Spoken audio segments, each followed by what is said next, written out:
Assalomu alaykum hazrati insonlar. Men Jahongir Muhammad. Demak, Turkiston tan, Turon, vatan deb yana bir jonli efirda siz bilan yuzma-yuzmiz. Bugun mamlakatimizda yuz berayotgan voqealar va mamlakatimizning kelajagi, o'zimizning har birimizning kelajagi bilan bog'liq masalada sizlarga yuzlanyapman. Bilasiz, 1988-yilda birinchi muxolifat harakati, Birlik xalq harakati tuzilgan edi. O'sha paytda Birlik xalq harakatini xalqimizning juda ko'p qismi qo'llagandi. Mana shu qo'llov natijasida o'zbek tili davlat tili bo'ldi, erkin saylovlar bo'ldi va Birlik xalq harakatidan Erk partiyasi unib chiqdi. Keyin Birlik partiyasi unib chiqdi. Ammo lekin ming afsus, kommunistik rejim hunarlari bilan katta bo'lgan va o'sha hunarlarni o'rgangan odamlar, ular intrigani, manipulyatsiyani yaxshi bilganlari uchun bu harakat, bu partiyalarni sekin asta xalqqa yomon ko'rsatdilar va ularning tarqalib ketishiga sabab bo'ldilar. Albatta, u paytda muxolifatda bo'lganlarning ko'pchiligida siyosiy tajriba yo'q edi va katta minbarlarda, deylik parlamentda yoki oddiy namoyishlar qilinadigan katta maydonlarda qanday harakat qilish kerak, natijani qanday qo'lga kiritish kerak, bu haqda aniq bir yo'llanma beradigan odamlar nihoyatda kam edi. Shuning uchun ham juda ko'p xatolar qilindi. Bu xatolar albatta bilib qilingan emas. Chunki o'sha paytda xalq harakatida bo'lganlarning hammasini yuragida O'zbekiston ozod bo'lsin, o'zbek xalqi erkin bo'lsin va bu mehnatkash xalq o'z mehnatiga yarasha haqqini olsin degan bir oddiy, qilib aytganda oddiy insonona talablar yotardi. Lekin ming afsus zolim Karimov shunday qildiki, muxolifat degan so'z dushman degan so'zga almashtirildi. Hattoki izohli lug'at deysizmi, boshqa lug'atlardami muxolifatni dushman deb, muxolifatni dushman kuchlari deb kiritdi va buni maktablarda, boshqa yoqlarda, hamma joyda shuni targ'ib qildi. Shunga qaramasdan bugunga kelib xalqimizning bir qismi haqiqatni tushundi. Ya'ni bu odamlar xuddiki o'sha jadidlar davridagi qahramonlarimiz kabi shu millatning kelajagi uchun qayg'urgan odamlar ekan. To'g'ri, ularning ko'plari qamaldi. Qamoqdan chiqqandan keyin o'ldirildi, qamoqqacha o'ldirildi, qiynoqlarga tutildi, badarg'a bo'ldilar, quvg'inga uchradilar, oddiy bir ishsiz qoldilar, nonga zor qolganlari ham bo'ldi ularning orasida. Lekin bular ahamiyatsiz narsa edi. Mamlakat, millat, xalq, bolalarning kelajagi ko'z oldimizda turganda bu narsalarni yengib o'tish mumkin edi va yengib ham o'tdik. Endi xullas bularni nimaga aytyapman? Bugun kelajagimiz xavf ostida. Buni hamma tushunib turibdi. Bir tomondan Xitoy kirib kelyapti, ikkinchi tomondan mana Rossiya, hozir mana Ukraina bilan urush to'xtagandan keyin Rossiyaning O'rta Osiyoga bosimi nihoyatda kuchayadi. Endi qolaversa, mana shu ikkita katta davlat o'rtasida jon saqlash uchun ham biz xalq bilan hukumat bitta bo'lishi kerak.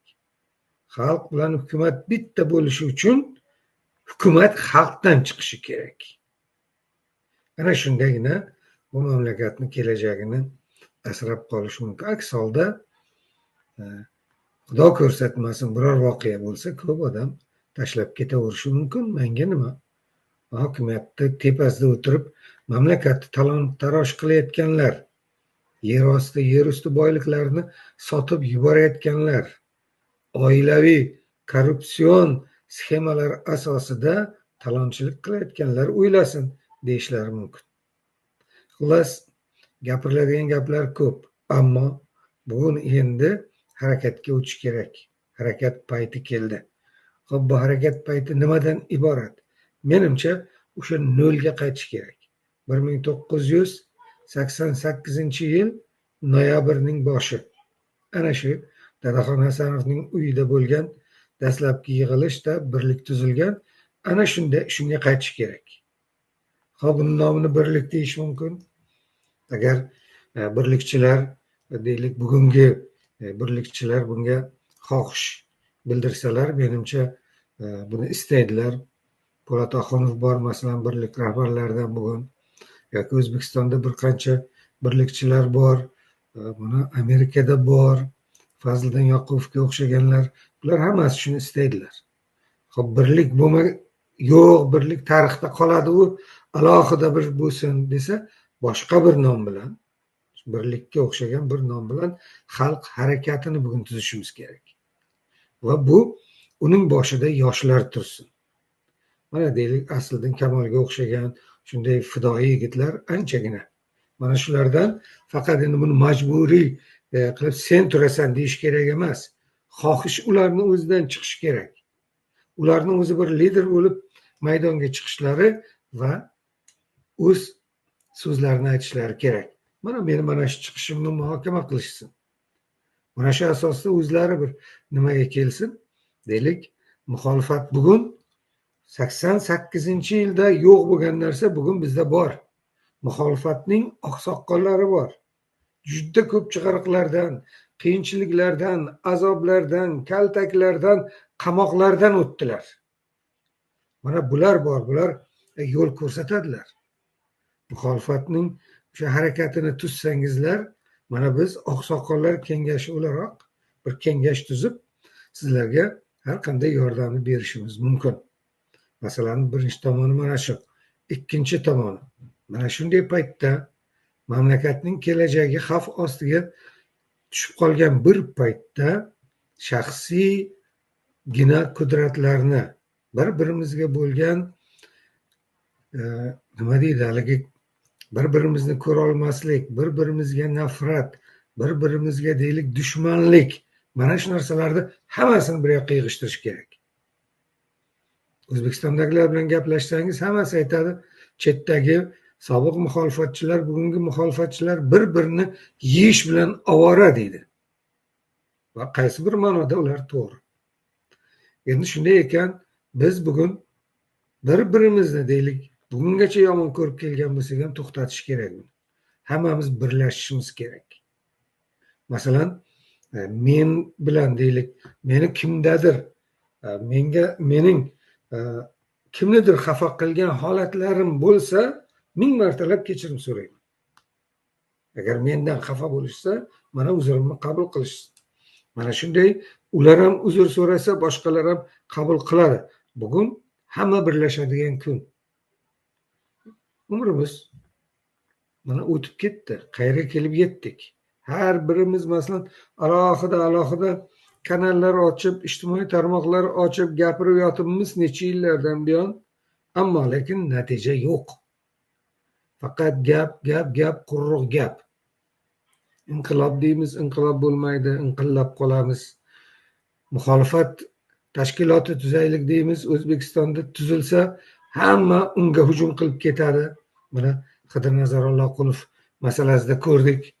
Bo'lmasa u aytdi, tuzaylik, men o'rtadan ketaman, men sizlarga tuzib beraman dedi. Yo'q, shunda ham baribir har kun uni kaltaklaymiz, unga nisbatan dushmanmiz. Xo'p, boshqa odamni topinglar, ko'rsatinglar, kim agar shunaqa odamlar bor bo'lsa, mana shunday Xidir Alloqulovga o'xshab mahkam turadigan bo'lsa, o'sha qiyinchiliklarga, kaltaklarga bardosh beradigan boshqa odam bo'lsa, chiqsin, marhamat, maydonga chiqsin. Bugun vaqti, ertaga kech. Chunki allaqachon Xitoy kirib kelyapti. Kirib kelib ham bo'ldi. Ikkinchi tomondan mana endi hozir Rossiya bosimini kuchaytiradi. Shunday paytda O'zbekiston mutlaq va mutlaq yillar davomida o'zgarmas diktaturaga aylanib ketishi mumkin. Va xalqimiz chetlarga chiqib ketadi. Chiqib ketdi ham bugungacha. 7 million odam bugun chetda. Shularning yarmidan ko'pi nihoyatda qiyin azoblarda yashayapti. Juda og'ir azoblarda. Bolasini sog'ingan, onasini sog'ingan, otasini sog'ingan, vatanni sog'ingan, yerni, suvini, hamma narsasini sog'inib sarson sargardon yuribdi bu odamlar. Bu odamlar nima uchun? Bir paytlar aytgan edi ana Karimovga, bular ketadimi, uni to'xtatib bo'lmaydi, ketadi deb. Shu gapni yaqinda yana bir kishi takrorladi shu gapni. Ketadigan ketadi deb Ahmadjon Meliboyev, O'zbekiston prezidentining sobiq maslahatchisi va bugungi kunda o'zbek adabiyoti va jurnalistikasini eng tepasida turgan odam u kishi aytayapti, ketadigan odam borib ketadi. Aslida kim ketadi? Hech kim vatanni tashlab ketmaydi. Hech kim. Faqat va faqat uni qiyinchiliklar majbur qiladi. Iqtisodiy qiyinchilik yoki boshqa bosimlar majbur qiladi. O'lim bilan yuzma-yuz bo'lib qoladi ba'zan. Ana bular majbur qilganda chiqib ketadi. Men bir paytlar Tarki vatan degan maqola yozganman. Naqadar dahshat bu vatanni tark etib ketish. Shuni juda nima qilib yuragimdagi butun otashni o'sha yerga qo'yib yozganman shuni. Lekin bugun ham chiqib ketayotganlar ozgina sharoit bo'lsa O'zbekistonda qaytadilar. Va bugun O'zbekistonda mana shu chetda yurganlarni hammasiga ish joyi yaratish imkoni bor, puli ham bor, hamma narsa bor. Mana buni Jahongir Ortiqxo'jayev isbotladi. 600 million dollarga Amerikada ish joyi ochmoqchi. 600 million dollarga och. Jizzaxda och, Sirdaryoda och, Vodiyda och, Samarqandda, Buxoroda, Surxondaryoda och. O'zingning odamlaring ishlasin o'sha yerda. Ana shu Jahongir Ortiqxo'jayevga o'xshagan yuzlab odamlar bor, pulni shunday g'amlab olib o'tirganlar. Bular o'zbek xalqi bilan ishi yo'q. O'zbek xalqi ular uchun oddiy bir shunchaki tug'ilgan va o'lib ketadigan jonzot. Ana shuning uchun ham bugun ziyolilar, tushungan insonlar hammangiz har yoqdan turib alohida gapirishning foydasi yo'q. Bugungacha bahonamiz bor edi. Odamlarni biroz ongini oshiraylik degan. Va bugun ko'pchilik tushunadi narsani. Yo'q deganda O'zbekistonning 25% odami bugun haqiqatni tushundi. Shunday ekan, endi harakatga o'tish kerak. Birinchidan, O'zbekistonning ichida bu harakatni rivojlantirish kerak. Bu harakatni mayli o'sha Qidirnazar Alloqulov partiyani davom ettiraversin, uni partiyasini ham qo'llagan holda uni yonida xalq harakati bo'lsin. Uni nomini mana ko'pchilik muhokama qilib aytinglar. Birlik bo'ladimi? Erk bo'ladimi? Adolat bo'ladimi? Birdamlik bo'ladimi? Yoki boshqa deylik, yana bir juda ko'pda endi buni so'zlari. Erkinlik bo'ladimi? Mana shulardan birortasini olib, bitta so'zli olib turib, mana shu xalq harakati qilish kerak. Va buni mamlakatni ichida yoshlarni hammasini ularni qo'llash uchun bu xalq harakatining xorijda fondini tuzamiz. Har birimiz $1 bo'lsa ham o'tkazsak, ancha bo'ladi va ko'p odamga yetadi. Shundagina hukumatga ham bahona topilmaydi. Buni orqasida Amerika turibdi, buni orqasida Yevropa turibdi, buni orqasida ana u turibdi degan gaplar hammasi yo'q bo'ladi. Bugun men ko'pchilikni avvalo shu masalani muhokama qilishga chaqiraman. Xo'p, biz mana shu muxoliflikni davom ettiramizmi, yo'qmi? Davom ettiradigan bo'lsak, yakka tartibdagi bir tiyin qilmaydi. Foyda bermaydi. Bugun vaqti keldi. Bugun vaqti og'ir holatning og'ir nuqtasi. Mana shu nuqtada agar biz biroriga kela olmasak, bundan keyin hech qachon kela olmaymiz. Hech qachon.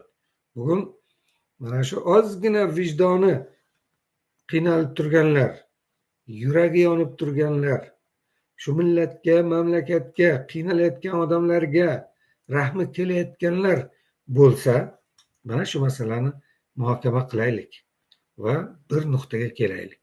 Mana shunda yoshlarni shu yo'lga boshlaylik. Yoshlar o'zlarini kelajaklarini o'zlari yaratsinlar. Biz demaymiz ular qurol olib chiqsin deb. Yo'q, biz qurolga qarshimiz. Qurolli qo'zg'olonlar hamma vaqt yomonlikka olib keladi.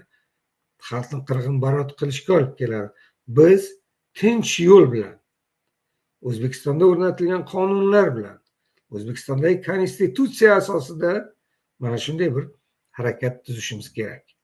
Va buni asosan o'zining kelajagiga befarq bo'lmagan, bugungi yolg'onlarga o'chmaydigan, bugungi yolg'onlarga ishonmaydigan yigit-qizlar bunga uyushishlari kerak.